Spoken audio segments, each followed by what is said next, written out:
I'm about to invite on stage is the CEO and the owner of Resolution Health.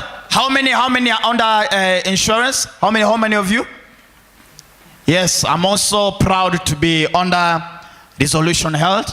Augusta, so that means you and I will do business. And then he's also the owner of Pine Creek Records. That means he's also more into music.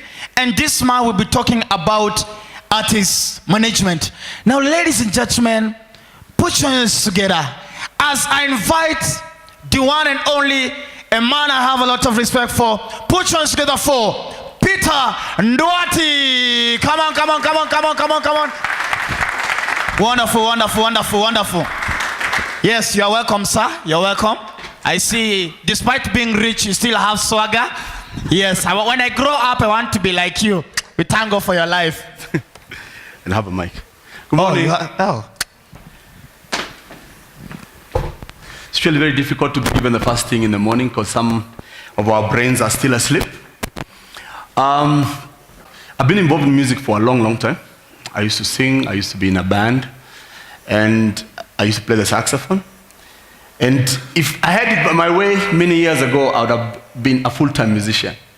I wasn't asked to come here and talk about my other businesses. I'm here specifically to talk about the business side, because I make money from music, but I don't sing, I don't produce, but I make money from music, and you will understand why after I go through the business. Amongst the businesses I own is a company called Pine Creek Records, an independent record label that I started some years ago, and this is the business I'm going to talk about today.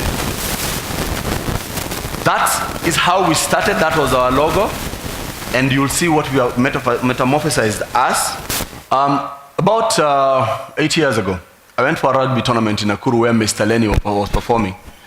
And after the show, I engaged Mr. Lenny backstage. And I asked Mr. Lenny, I hear your music on radio. Where is your record? He told me, no, I don't have a record. At that time, he was the king of collabo.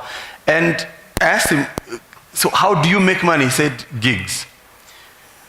So he does a single and then he goes out and gigs. I asked him, so what has your record label got to say about that? And he told me, no, I'm not in a record label. So I said, your music is not published, meaning once you die, that's it. Or if you retire from music, you'll never get money from your music. He says, no. I go to the studio, I pay the producer. I said, you pay the producer?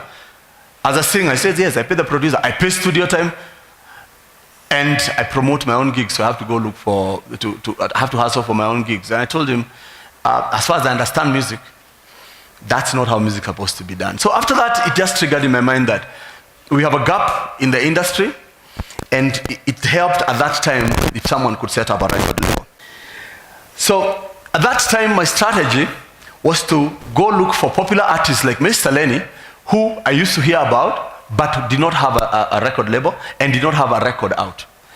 So the first person I signed, of course, was Mr. Lenny. Then I signed Nikki. And then I went on to sign Dij in 2007. But it wasn't until 2008 when we signed Atemi that we started making money. It took us about 2 years to make money. And after this, we grew very fast. We signed Karma.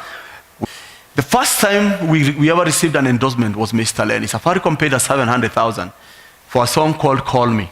They were going to use it for an ad, and they never used it. If I tell you how much it cost me to produce this album, you'll be surprised. So 350,000 shillings. That's the total cost. One song paid for the album and gave us a profit. In fact, when we got that check, the first thing we did was buy Mr. Lenny a car. Okay? So it's good. Then,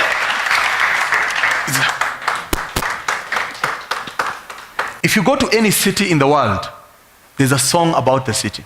There's New York, there's a song about London. We don't have a song for Nairobi. So Atemi, the first day she came into my office, she came and she laid the chords for Nairobi, the sort of South African feel, and I thought it's going to be a good song. Written by Atemi, produced by Tim Rimboi, Innovator. We want to push this song and push it heavily. I tried to sell this song to Kidero for his campaign, that before, but in hindsight it's a good thing because maybe it would have been considered a chord record label. But You know, you have to try. I also hustle like you guys. I have to try to make sure that the music gets out there.